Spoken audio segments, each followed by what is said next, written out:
الرحیم اللہم صلی علی سیدنا و مولانا محمد و علی آلہ و صحبہ و بارک وسلم۔ السلام علیکم ورحمۃ اللہ وبرکاتہ۔ اس امید واثق کے ساتھ آج کی بات کا آغاز کرتی ہوں کہ میرے تمام سننے والے اللہ پاک پروردگار کے فضل و کرم کے سائے میں زندگی کے شب و روز بسر کر رہے ہوں گے انشاءاللہ۔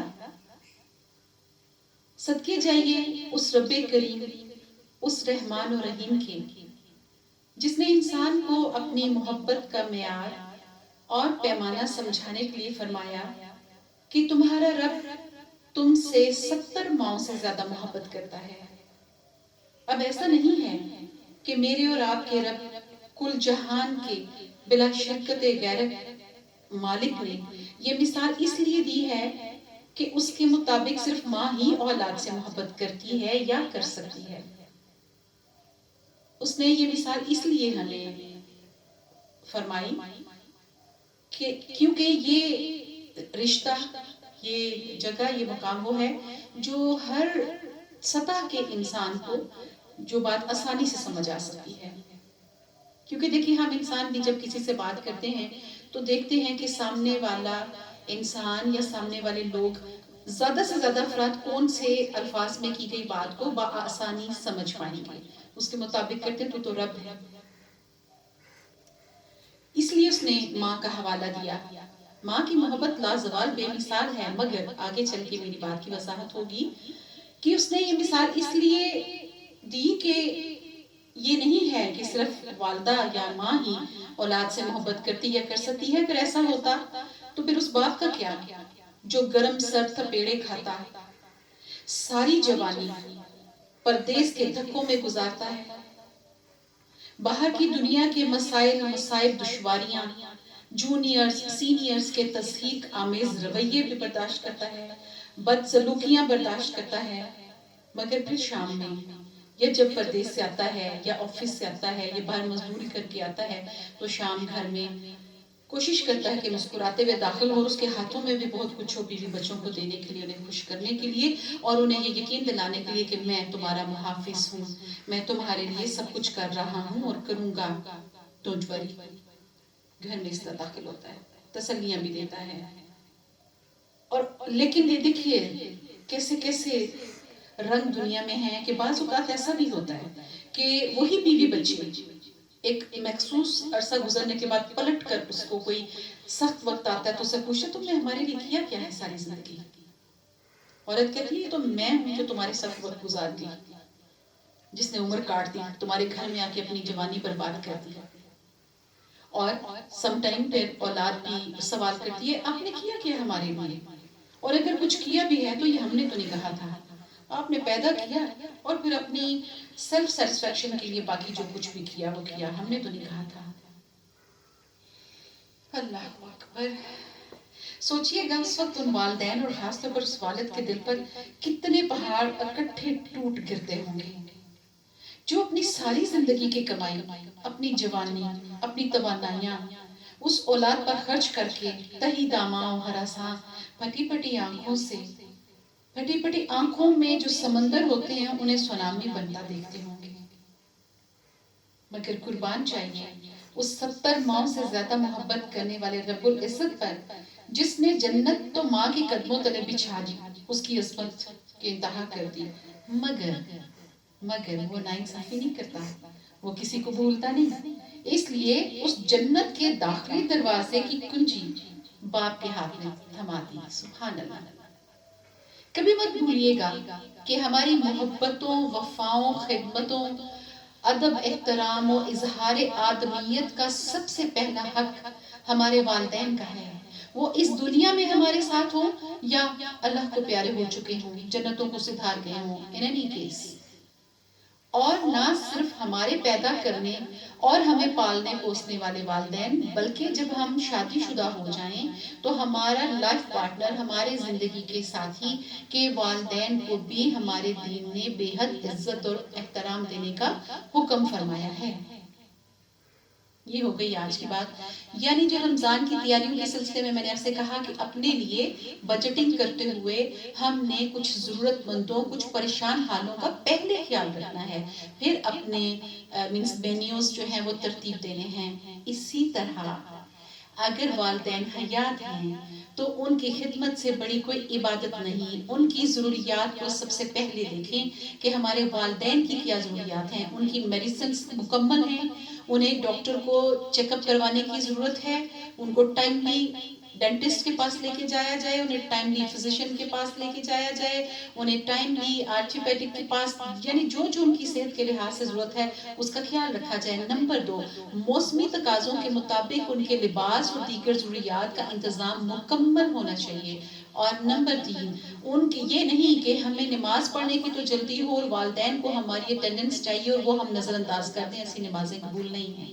یہ میں نہیں کہہ رہی, قرآن ترجمہ سے پڑھیے, احادیث مبارکہ جو ہیں ان کا مطالعہ کیجیے. مگر اگر میری طرح کسی کے والدین دنیا سے رخصت ہو چکے ہیں تو جس کے بھی گئے ہیں میرے ساتھ ساتھ, اللہ پاک اپنے حبیب کریم صلی اللہ علیہ وآلہ وسلم کے صدقے ان سب کی مغفرت فرمائے. ان کے صغیرہ کبیرہ ظاہرہ پوشیدہ چھوٹی موٹی انسان سے کوئی غلطی ہو جاتی ہے وہ سب معاف فرمائے اس مبارک مہینے کے صدقے.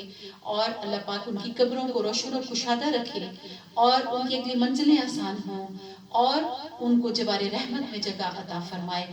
مرد حضرات کو آقا کریم صلی اللہ علیہ وآلہ وسلم مولا حسنین پاک علیہ السلام مولا علی علیہ السلام کے قدموں میں جگہ عنایت فرمائے اور خواتین کو پاک بیبیوں کے قدموں میں جگہ عطا فرمائے. خصوصی طور پر میری ملکہ شہزادی کونین خاتون جنت حضرت بی بی سیدہ فاطمہ الزہرا کے قدموں میں جگہ عنایت فرمائے. اور کل کو جب میں جاؤں تو مجھے بھی آمین ثم آمین یا رب العالمین.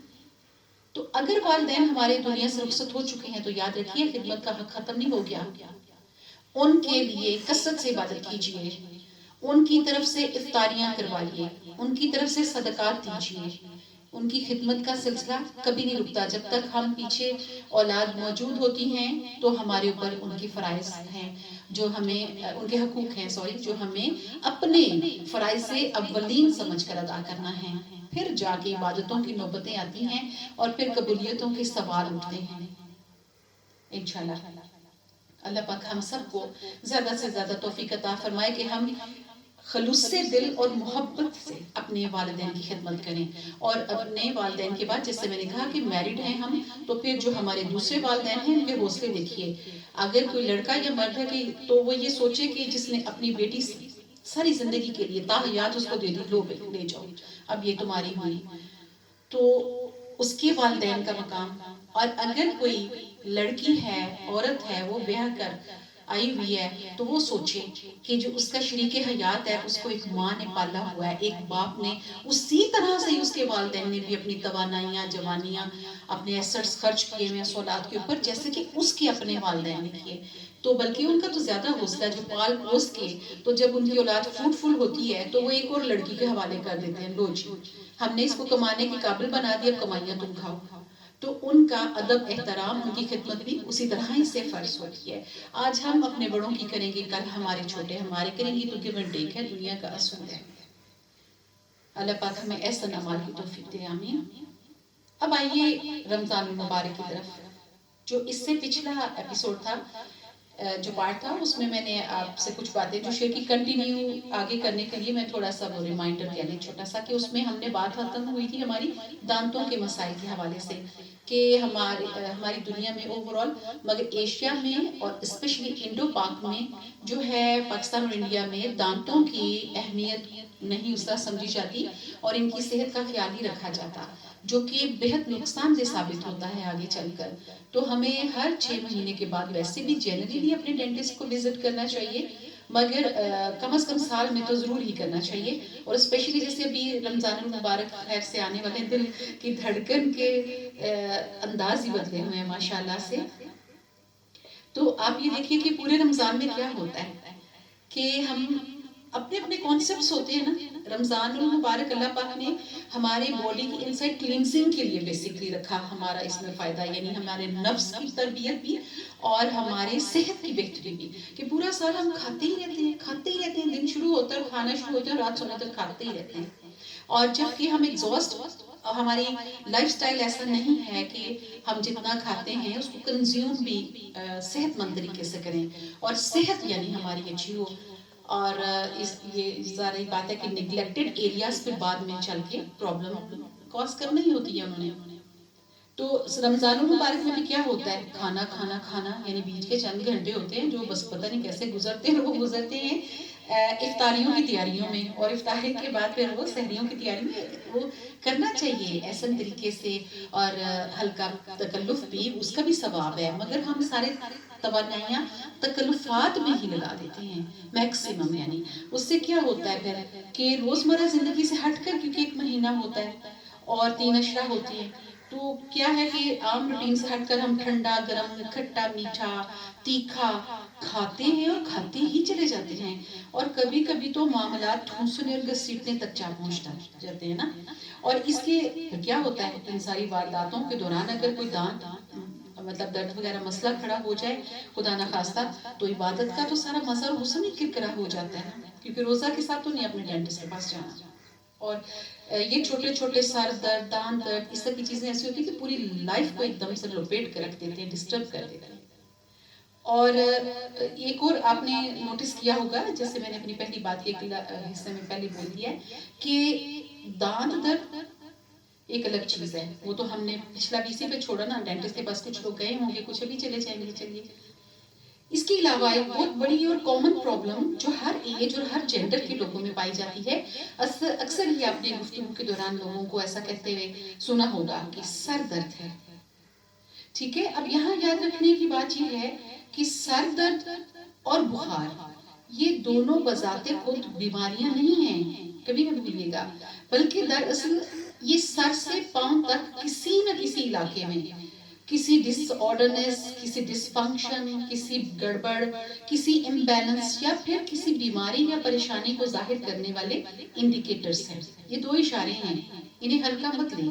یعنی جب بھی کبھی بلا وجہ بخار ہو جائے، اور مطلب جیسے بھی ہو جائے، یا سر درد ہو، تو ہمیں الرٹ ہونا چاہیے کہ یہ کیوں ہوا ہے، دیکھنا چاہیے.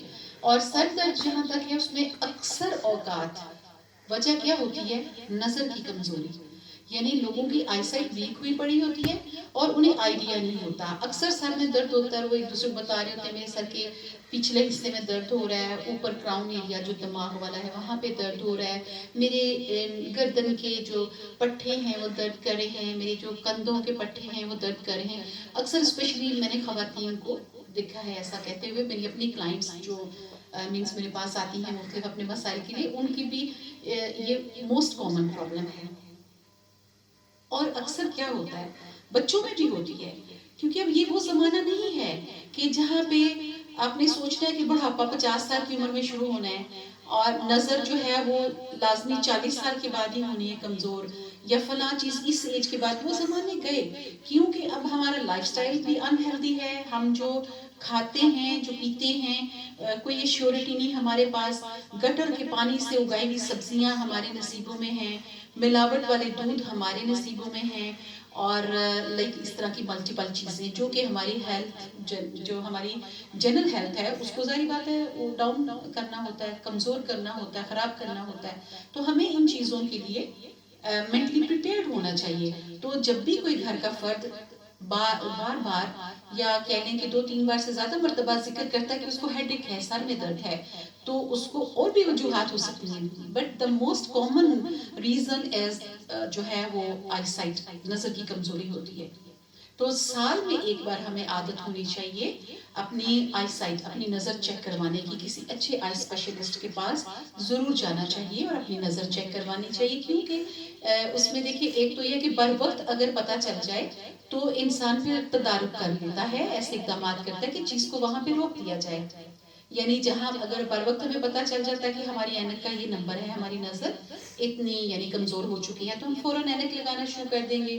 وہ ایک سہولت ہے اور ایک آسانی ہے، ٹھیک ہے، زندگی گزارنے کے لیے. تو وہ لگا دیں گے ہم اینک، تو اس کا یہ ہوگا کہ نمبر وہیں پہ رک جائے گا، زیادہ بڑھے گا نہیں. جیسے کہ اب دیکھیں آپ کے گھر میں کسی ایریا میں اگر بارش سے پانی آنے کا خدشہ ہوتا ہے تو وہاں پہ اگر آپ کوئی اسٹاپر لگا دیتے ہیں، کوئی بھی مطلب ایسا طریقہ کار اختیار کر لیتے ہیں کہ پانی وہیں پہ رک جائے، تو آپ سکون میں رہتے ہیں. ورنہ بھی کیا ہوتا ہے، سم ٹائم پانی پورے گھر میں بھی تو پھیل سکتا ہے یا کسی ایک پورے ایریا میں پھیل سکتا ہے. سم ٹائم بجلی کا نظام ڈسٹرب ہو جاتا ہے. You know there are lots of آگے پھر جس بھی اچھی چیز کو یا بری چیز کو ہم راستہ دیں گے نا تو اس نے تو آگے ہی بڑھنا ہے اپنے وے میں. یعنی پازیٹیو چیز ہے تو اس نے پازیٹیولی آگے ہی آپ کو فائدے ہی فائدے دیتے جانا ہے. کوئی چیز نیگیٹیولی اگر اپنا راستہ بنا دیتی ہے تو اس نے نیگیٹیولی اپنا رول پلے کرنا ہے. تو ہمیں سمجھداری اس میں ہے کہ ہم کوشش کریں کہ اس طرح کی نیگیٹیو چیزوں کو شروع میں ہی کنٹرول کر لیں انشاءاللہ. کہ اکثر لوگوں کو یہ وہم ہوتا ہے، میں نے ایسے بھی دیکھا ہے خواتین کو بات کرتے ہوئے، کہ ان کا خیال ہوتا ہے کہ اب جائیں گے آئی اسپیشلسٹ کے پاس، نظر ٹیسٹ کروائیں گے، اگر نظر کمزور ہوئی، کیونکہ ہم لوگ نا یہ ایشینز کی یہ بھی عادت ہے اگر مگر میں زندگی کا آدھا حصہ گزار دیتے ہیں. تو وہ سوچتے ہیں کہ اگر گئے، اگر نظر کمزور ہوئی پھر اینک لگ جائے گی، پھر یہ کیا فٹیک بن جائے گی، اینک لگانی پڑے گی، اور پھر یہ بھی ہو سکتا ہے میں اینک لگاؤں تو میں اپنی ایج سے بڑی دکھنے لگ جاؤں، میں بوڑھی بوڑھی لگنے لگ جاؤں. مین بھی کئی بار ایسا سوچتے ہیں کہ ہم اینک لگا کے پتہ نہیں ایج میں زیادہ لگیں گے. حالانکہ کتنی فنی بات ہے، آپ دیکھیں چھوٹے چھوٹے گولو مولو اتنے پیارے پیارے بچوں نے بھی اینکیں لگائی ہوتی ہیں کیونکہ ان کی ضرورت ہوتی ہے. اور اپنی زندگی کو آسانی سے گزارنا چاہیے. دیکھیے زندگی ایک ہے، وہ جتنی بھی ہے تو اس میں آسانیاں رکھیں، یہی اللہ کا حکم ہے. اور یہ شکر گزاری کی ایک صورت ہے کیونکہ ہم سب کے اندر رب ہے. تو اللہ پاک نے یہ بھی فرمایا ہے کہ جب آپ اپنے جان پر ظلم کرتے ہیں تو میرے رب کو اچھا نہیں لگتا، تو اس کو ناراض کرنے کی کیا ضرورت ہے؟ کیونکہ جو ہم سے محبت کرتے ہیں ان کو ہم جیسے بھی دکھیں گے وہ ہم سے محبت کریں گے، اور جو ہمیں نہیں پسند کرتے یا محبت نہیں کرتے ان کی فکر کرنے کی کیا ضرورت ہے کہ انہیں ہم کیسے دکھ رہے ہیں. ہمیں ان سے کنسرن نہیں، انہیں ہم سے محبت نہیں. You have to live for your loving ones. جو آپ سے محبت کرتے ہیں، جن سے آپ محبت کرتے ہیں، ان کے لیے جینا سیکھیے تاکہ زندگی خوشگواریت کے ساتھ گزرے. اس کے علاوہ آپ یہ دیکھیے کہ یقین کریں یہ بھی ایمان کا ایک حصہ ہے اور اللہ پاک پروردگار کی شکر گزاری کا ایک طریقہ ہے کہ زندگی میں اگر کچھ چھوٹی موٹی چیزیں، کچھ مسائل، کچھ ایسا ہے تو وہ ہم اس کو کشادہ دلی سے قبول کریں کہ yes it is and I have to deal with it. ہمیں اس کو جو بھی پرابلم ہے اس کو سیٹل کرنے کی کوشش کرنی چاہیے، اس کے ساتھ ڈیل کرنی چاہیے. ٹھیک ہے تم یہ چاہ رہے ہو میں ایسے کر لیتا ہوں تو دونوں مل کے چلتے ہیں، اٹس اوکے. اور اس لیے بھی زیادہ صحت کے مسائل، جیسے میں نے پہلے ذکر کیا نا کہ ہمارا لائف سٹائل انہیلدی ہے اس لیے. اور آج میں نے مینز اسی پہ ابھی میرا جیسے وعدہ ہے کہ شعبان کے جو دن رہ گئے ہیں انشاءاللہ اسی حوالے سے بات کرنی ہے، کیونکہ دیکھیں صحت مند زندگی ہی اصل زندگی ہوتی ہے، باقی تو پھر ٹائم پاس ہو رہا ہوتا ہے. تو زندگی خدا کی نعمت ہے، رائٹ؟ تو نعمت کی قدر کرنا یہ اللہ کا حکم ہے. پیارے نبی صلی اللہ علیہ وآلہ وسلم کی تعلیمات میں سے ہے کہ ہمیں اپنی صحت کا خیال رکھنا چاہیے، اور رکھیں گے تو یہ ہم شکر گزار ہوں گے رب کے. اس کو اچھا لگے گا نا جب آپ کسی کو کوئی تحفہ دیتے ہیں، وہ اس کو سنبھال کے رکھتا ہے، اس کو محبت سے رکھتا ہے، اس کو آن کرتا ہے، تو تحفہ دینے والا بہت خوش ہوتا ہے. اس کو لگتا ہے کہ میں نے اس کو عزت دی ہے، کہ اس کو گفٹ دیا ہے، اب یہ جواباً مجھے عزت دے رہا ہے کہ میرے دیے ہوئے تحفے کو سنبھال کے رکھ رہا ہے. باقی گرم سرد، اونچ نیچ، نشیب و فراز یہ تو پارٹ آف لائف ہے. اور ہم نے کیا دیکھنا ہے، ہمیں کون سے مسائل ہیں. یاد کیجئے جو ریگستانوں میں سارا دن دھوپ کے اس میں چلتے ہوئے تو پھر بھی نمازیں پڑھتے تھے، وہ جو پیدل چل کے حج کرنے جایا کرتے تھے، عمرہ کرنے جایا کرتے تھے، وہ جن کے بدن زخم ہوتے تھے مگر وہ اللہ کی راہ نہیں چھوڑتے تھے، اور ان کے پیش نظر صرف اور صرف اپنے رب کی رضا ہوتی تھی. اور ہم ایئر کنڈیشن کمروں میں نمازیں پڑھتے ہوئے بھی ہمیں ہوتا ہے کہ پھر سے وضو کرنا پڑے گا، پسینہ آ جائے گا. ہم آرام دہ گھروں میں رہتے ہوئے بھی 5 وقت اس کے سامنے سر جھکانے میں ہمارے پاس 100 آر ہوتے ہیں، اور ہمارے پاس اس کے حقوق پورے کرنے کے لیے اتنے بہانے ہوتے ہیں کہ وہ بھی دیکھ کے مسکراتا ہوگا. مگر یاد رکھیے نمازیں ہیں یا روزے ہیں، حج یا عمرے ہیں، جو بھی ہے سب سے زیادہ اس بات کا خیال رکھنا چاہیے کوئی بھی فیصلہ لیتے ہوئے، کوئی بھی سوچ پر عمل کرنے سے پہلے یہ نہ سوچیں کہ لوگ کیا کہیں گے. ہم تو سارے مٹی کے پتلے ہیں، ہماری کیا اوقات ہے، کیا کہنا ہے ہم نے ایک دوسرے کو، اور کیا کہنے کی پوزیشن میں ہم اور کیا حق رکھتے ہیں۔ دیکھنے کی بات یہ ہے کہ ہم جو کرنے جا رہے ہیں وہ ہمارے رب کو کیسا لگتا ہے، وہ ہمارے آقا کریم صلی اللہ علیہ وآلہ وسلم کو کیسا لگتا ہے۔ قرآن و سنت شریعہ ہمیں اس کے بارے میں کیا احکامات بتاتی ہے، ہر چیز کھلی ہے۔ قرآن پاک کو بغور پڑھنے کے لیے دیکھیے حکم بھی ہے کہ تھوڑا تھوڑا پڑھیں، ٹھہر ٹھہر کے پڑھیں، اور اس کا سمجھے ترجمہ، یعنی خالی قرآن پڑھنے کا ہمیں کیا فائدہ ہے جب ہمیں یہی نہ معلوم ہو کہ جو رب اس قرآن میں ہمارے ساتھ بات کر رہا ہے، ہمیں ڈونٹس ڈوز بتا رہا ہے، ہمیں اچھائیاں برائیاں سمجھانا چاہ رہا ہے، ہماری ہدایت کرنا چاہ رہا ہے، ہماری رہنمائی فرمانا چاہ رہا ہے، وہ کیا رہا ہے، وہ فرما کیا رہا ہے۔ ایک بندہ مینس آپ اس کی زبان ہی نہیں سمجھتے، اس کی بات پہ چلے زبان نہیں سمجھتے کوئی بات نہیں، پھر غور کیا جا سکتا ہے نا، ٹرانسلیشن موجود ہے۔ تو کوشش کرنی چاہیے کہ ہم زیادہ سے زیادہ قرآن کو پڑھیں اس کے میننگز کے ساتھ، ٹرانسلیشن کے ساتھ، پھر کچھ حاصل ہوتا ہے، اور اس کے لیے ہمارا فریش ہونا ضروری ہے۔ اور اگر ہماری نظر کمزور ہوگی تو ہم قرآن کیسے زیادہ پڑھیں گے، ہمارے تو ساری درد کرتا رہے گا، کیونکہ سونے جاگنے کے بھی اوقات کار کچھ اور ہوتے ہیں، کھانے پینے کے بھی اور ہوتے ہیں، اور ہم ٹھہرے کے ناقص لوگ، نہ ہمارے میں وہ توانائیاں ہیں جو پہلے لوگوں میں ہوا کرتی تھی، نہ وہ باتیں ہیں۔ تو اس لیے میری ریکویسٹ ہے، آگے جس کے دل کو لگے میری بات بسم اللہ، باقی سب اپنی مرضی کے مالک ہیں، کہ ان چیزوں پہ غور کیجئے، اپنی صحت کے معاملات کو فوری طور پر حل کیجئے، تاکہ ہم زیادہ سے زیادہ ماہ مبارک کے فیوز و برکات جو ہیں حاصل کر سکیں۔ زندگی کس نے دیکھی کہ اگلا رمضان کس کے نصیب میں ہے یا کس میں نہیں، تو زیادہ سے زیادہ مغفرت طلب کر سکیں، زیادہ سے زیادہ رحمتیں مانگ سکیں۔ ہم تو مانگتے ہیں، وہ دینے والا ہے، کل عالم کے خزانوں کا مالک۔ تو اللہ پاک ہماری خالی جھولیوں کو بھرے، ہماری توبہ کو قبول کرے۔ میری باتوں پہ ضرور غور کیجئے گا، at the end of the day آپ ہی کے فائدے کی ہیں۔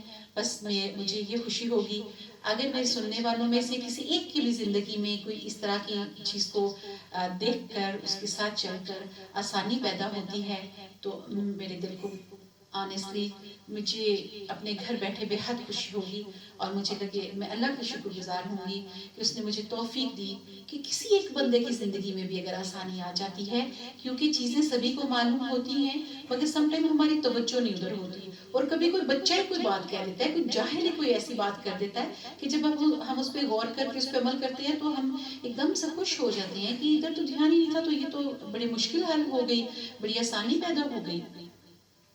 تو اس لیے نظر کا ٹھیک ہونا بہت ضروری ہے رمضان المبارک میں، تاکہ میکسیمم قرآن پاک آسانی سے اور سہولت سے پڑھا جا سکے، اور اگر اینک لگنے والی ہے تو نہ اس کا نمبر بڑھے اور نہ ہی ہم تھکاوٹ کا شکار ہوں۔ انشاءاللہ صحت مند رہیے، خوش رہیے، دعاؤں میں رہیے، دعاؤں میں یاد رکھیے۔ فی امان اللہ وما علینا الا البلاغ المبین۔ السلام علیکم۔